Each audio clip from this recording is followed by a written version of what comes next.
క్రీస్తునందున్న ప్రియులకు ప్రేమతో వందనాలు తెలియజేస్తున్నాను. డిసెంబర్ నెల 29వ తేదీ 2024.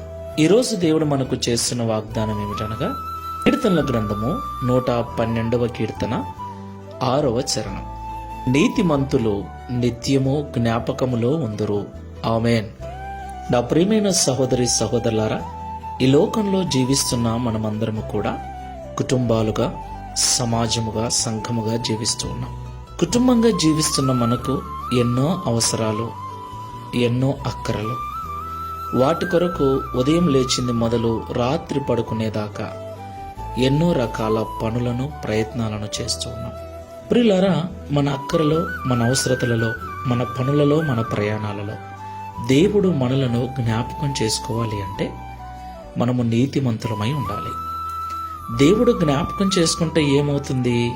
అవును, ఆయన జ్ఞాపకాలలో మనం ఉన్నట్లయితే ఈ లోకంలో మనము పడే ప్రయాస వ్యర్థము కాకుండా, మనము చేసిన కష్టము నష్టముగా మారకుండా, మన కష్టార్జితము పరలోపాలు కాకుండా దేవుడు దానిని కాపాడతాడు. దేవునికి మహిమ కలుగునుగాక.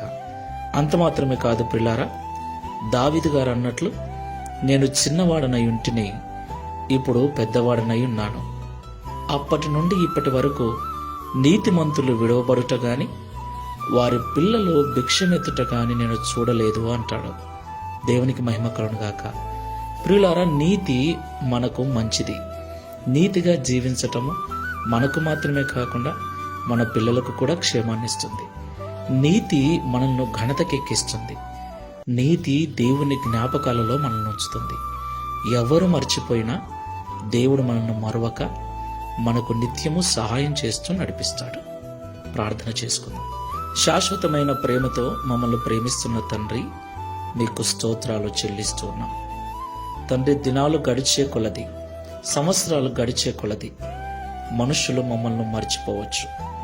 మా ద్వారా సహాయం పొందినవారు, మా ద్వారా మేలు పొందినవారు కూడా మమ్మల్ని మర్చిపోవచ్చు.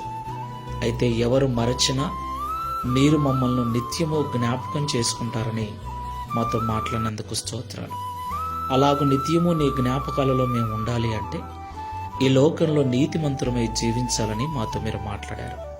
ప్రియ తండ్రి, మేము నీతిమంతులుగా జీవించటం మాకు మాత్రమే కాకుండా మా పిల్లలకు కూడా క్షేమాన్నిస్తుందని మాతో మీరు మాట్లాడారు.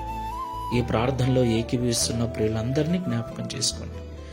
ఎవరూ మర్చిపోయారని, ఎవరూ పలకరించట్లేదని, ఎవరూ గుర్తుపెట్టుకోవట్లేదని బాధపడకుండా, ఎవరు మరచినా, ఎవరు పలకరించకపోయినా నా దేవుడు నా నీతిని బట్టి నన్ను తన జ్ఞాపకాలలో ఉంచుకొని ఉన్నాడు. నేను నా దేవునికి తప్పకుండా గుర్తుంటాను. ఆయన నా ప్రతి అవసరము తీరుస్తాడన్న నమ్మకముతో, విశ్వాసముతో నీతి ప్రవర్తన గలవారై ఉండుటకు సహాయం చేయమని, తద్వారా ఈ దిన వాగ్దానమును మా అందరి జీవితంలో నెరవేర్చి నీ నామమును మహిమపరచుకొనుమని యేసు క్రీస్తు వారి నామములో ప్రార్థించి వేడుకుంటున్నాము తండ్రి. Amen. Praise the lord. God bless you.